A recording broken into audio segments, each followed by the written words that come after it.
আসসালামু আলাইকুম। একমাত্র মহানুভব পরম করুণাময় মহান আল্লাহ রাব্বুল আলামিনের ফরজ ইবাদতসমূহের হুকুম আহকাম পুঙ্খানুপুঙ্খরূপে পালন করে বহুবিধ সেবামূলক কার্যক্রমের অংশ হিসেবে আজ সর্বোত্তম পন্থা অবলম্বন করে জাকাত আদায় করে জীবিকার তাগিদে পরিশ্রম করে চলা এক দুর্দশাগ্রস্ত দারিদ্র্য পীড়িত কর্মক্ষম বৃদ্ধ ব্যক্তিকে তার উপার্জনের স্থায়ী অবলম্বন করে দিতে ডাব বিক্রির একটি নতুন ভ্যান গাড়ি এবং সৌজন্যমূলকভাবে কিছু সংখ্যক ডাব প্রদান করলেন ফরিদপুরের সম্ভ্রান্ত এবং ঐতিহাসিক মুসলিম পরিবারের মান্যবর ব্যক্তিত্ব নাম প্রকাশে অনিচ্ছুক শ্রদ্ধাভাজন আপু। উল্লেখ্য যে শ্রদ্ধাভাজন আপু অতি সম্প্রতি বিদায় নেওয়া পবিত্র মাহে রমজানের পুরো মাস জুড়ে পথে থাকা দরিদ্র মুসাফির রোজাদারদের উন্নত মানের ইফতার করানো, জাকাতের অর্থে দুস্থ অসহায়দের মাঝে পোশাক বিতরণ ছাড়াও পবিত্র ঈদ উল ফিতর পরবর্তী সময়ে সমাজের দারিদ্র্য পীড়িত দুর্দশাগ্রস্ত মানুষের জীবিকার স্থায়ী অবলম্বন করে দিয়ে তাদের আত্মনির্ভরশীল করার নিয়তে বেশ কিছু জীবনমান উন্নয়নকারী উল্লেখযোগ্য উদ্যোগ গ্রহণ করেছেন। আজ তারই ধারাবাহিকতায় এক বৃদ্ধ ব্যক্তিকে তার পেশার সঙ্গে সম্পৃক্ত ডাব বিক্রির একটি নতুন ভ্যান গাড়ি এবং সৌজন্যমূলকভাবে কিছু ডাব প্রদান করা হচ্ছে। প্রসঙ্গত উল্লেখ্য যে কর্মক্ষম উক্ত ব্যক্তি প্রায় 2 যুগ যাবৎ পথের ধারে একটি ভাঙাচোরা কাঠের বাক্সের উপর কিছু ডাব রেখে বিক্রি করে আসছেন। একটি গাড়ির অভাবে ঘুরে ঘুরে বিভিন্ন স্থানে গিয়ে তিনি ডাব বিক্রি করতে পারছিলেন না। নিরুপায় হয়ে তিনি ঘুরে ঘুরে ডাব বিক্রির জন্য একটি ভ্যান গাড়ি তৈরি করে দেওয়ার কথা জানান, যাতে করে তিনি ভ্যান গাড়ি চালিয়ে বিভিন্ন স্থানে গিয়ে ডাব বিক্রি করে অধিক উপার্জন করতে পারেন। কর্মক্ষম নিরুপায় এ ব্যক্তির উপার্জনের স্বার্থে আজ তাকে ডাব বিক্রির একটি নতুন ভ্যান গাড়ি এবং সৌজন্যমূলকভাবে কিছু ডাব শ্রদ্ধাভাজন আপুর পক্ষ থেকে প্রদান করা হচ্ছে। আলহামদুলিল্লাহ, জাযাকাল্লাহ খায়ের।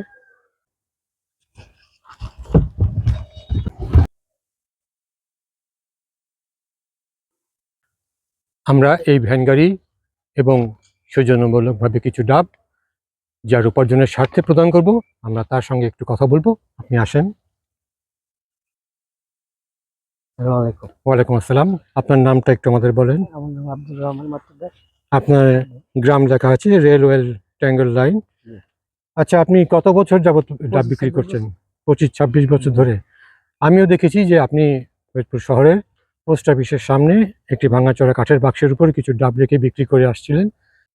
আপনি আমাকে জানিয়েছিলেন যে আপনার একটি ভ্যান গাড়ি হলে আপনি ঘুরে ঘুরে বিভিন্ন জায়গায় গিয়ে ডাব বিক্রি করতেন, যাতে আপনার উপার্জন একটু বেশি হতো। আপনি এই উদ্দেশ্যে আমাকে একটি ভ্যান গাড়ি প্রদানের কথা বলেছিলেন, যাতে আপনি ঘুরে ঘুরে বিভিন্ন জায়গায় গিয়ে ডাব বিক্রি করে অধিক উপার্জন করতে পারেন। আপনার এই উপার্জনের স্বার্থে আপনাকে একটি নতুন ভ্যান গাড়ি এবং সৌজন্যমূলকভাবে কিছু ডাব প্রদান করা হচ্ছে। আলহামদুলিল্লাহ। আলহামদুলিল্লাহ, জাযাকাল্লাহ খায়ের। আপনার অধিক উপার্জনের স্বার্থে আপনাকে এই যে নতুন ভ্যান গাড়ি এবং সৌজন্যমূলক কিছু ডাব প্রদান করা হলো, আপনার কেমন লাগছে? আমার খুব ভালো লাগছে। আমি কোনোদিনও চিন্তা করিনি যে এমন একটা নতুন গাড়ি ডাব সাথে পাবো। আমার যে এই গানটা উপসন্ন দিলেন, তার লিগে, তার পরিবারের লিগে, সম্পূর্ণ লিগে আমি সারা জীবন আমি দোয়া করে যাব। আমরাও দোয়া করব তার জন্য, শ্রদ্ধাভাজন আপু এবং তার পরিবারের সকলের জন্য আমরা দোয়া করব। জাকাত একটি আরবি শব্দ যার আবিধানিক অর্থ পরিশুদ্ধকরণ, পবিত্র করা, বৃদ্ধি পাওয়া, বরকত হওয়া ইত্যাদি। জাকাত আদায়ের পূর্বে আল্লাহর সন্তুষ্টি অর্জনের উদ্দেশ্যে এবং সম্পদ পবিত্র করার উদ্দেশ্যে দিচ্ছি, এই নিয়ত করা অপরিহার্য।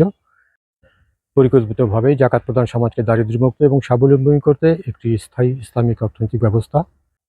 জাকাতের অর্থ না হয় ব্যক্তির কর্মসংস্থানের সুযোগ সৃষ্টির মাধ্যমে তার উপার্জনের স্থায়ী ব্যবস্থা করে দিয়ে স্বাবলম্বী করতে ব্যবহার করা উত্তম।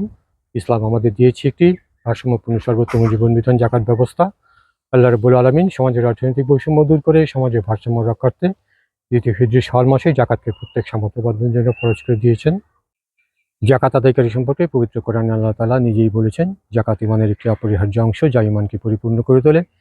জাকাত সম্পদকে হালাল করে এবং আদায়কারীর আত্মাকে পবিত্র করে এবং তারা আখিরাতে মহান পুরস্কারের অধিকারী হন। জাকাত আদায়কারীদের উপর আল্লাহর রহমত বর্ষিত হয়। আল্লাহ তাদের জন্য মহান পুরস্কারের ওয়াদা করেছেন, যা তাদের দুনিয়া ও আখিরাতে কল্যাণ বয়ে আনে। যারা জাকাত আদায় করেন তারা সফলকাম ও কামিয়াবীদের অন্তর্ভুক্ত হয়। জাকাত আদায়কারীদের জন্য ফেরেশতারাও দোয়া করেন। জাকাত দিলেই সম্পদ কমে না, বরং তাতে বরকত আসে এবং বৃদ্ধি পায়। জাকাত প্রদান আল্লাহর প্রতি আনুগত্য ও তার নির্দেশ পালনের একটি সুস্পষ্ট নিদর্শন। আল্লাহ তাদেরকে সফল ও জান্নাতের অধিকারী হিসেবে গণ্য করেছেন এবং তাদের জন্য রহমত ও বরকত বর্ষণ করেন। কোরআনে বহু জায়গায় সালাতের পাশাপাশি জাকাতের হুকুম দেওয়া হয়েছে, যা এর গুরুত্ব বোঝায়। একটি হাদিস থেকে জানা যায় রাসূল সাল্লাল্লাহু আলাইহি ওয়াসাল্লাম জাকাত আদায়কারী ও তার পরিবারের জন্য দোয়া করতেন, হে আল্লাহ, তুমি তার সম্পদ বৃদ্ধি করো ও তাকে বরকত দাও এবং পবিত্র করে দাও, তাদের উপর রহমত বর্ষণ করো, তাদের জাকাত কবুল করো এবং এর বিনিময়ে তাদের উত্তম প্রতিদান দাও, যা তাদের দুনিয়া ও আখিরাতে ভয় ও দুঃখ দূর করে।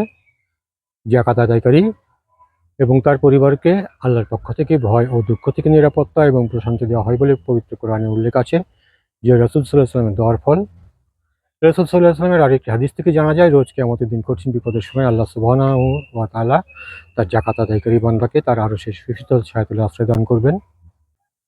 পরম করুণাময় মহান আল্লাহ তাআলা তার ওয়াদা অনুযায়ী জাকাত আদায়ের প্রতিদান স্বরূপ তার এই নেককার বান্দার জাকাত আদায়কে কবুল করুন, তার সম্পদকে পবিত্র করে দিন, তার সম্পদে অধিক বারাকা দান করুন, তার সম্পদকে বৃদ্ধি করতে করতে পাওয়াসম্য করে দিন, তাকে দুনিয়া ও আখিরাতে অশেষ কল্যাণ দান করুন, তাকে এবং তার পরিবারের সকলকে সকল প্রকার আসমানি ও জমিনি বালা মুসিবত বিপদ আপদ থেকে নিরাপত্তা দান করে সমৃদ্ধি ও প্রশান্তিময় জীবন দিন।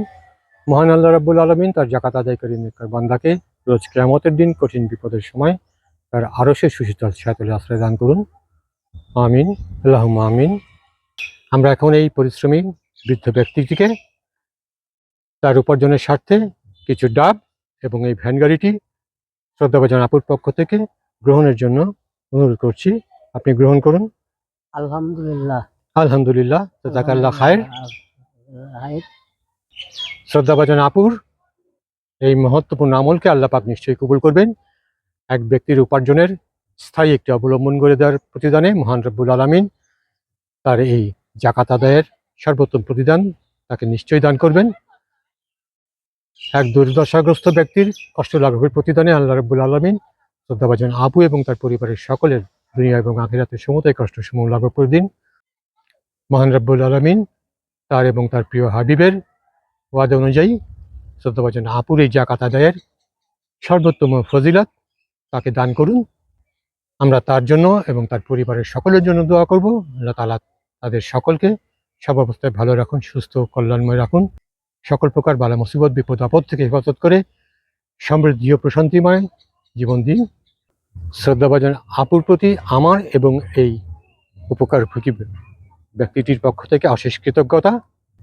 আজ বাংলা নতুন বছরের প্রথম দিন, সকলকে নববর্ষের শুভেচ্ছা। পরিশেষে শ্রদ্ধাভাজন আপুর প্রতি আমার আবারও অশেষ কৃতজ্ঞতা। সকলকে আমার শুভেচ্ছা, ধন্যবাদ সবাইকে। আসসালামু আলাইকুম। আসসালামু আলাইকুম।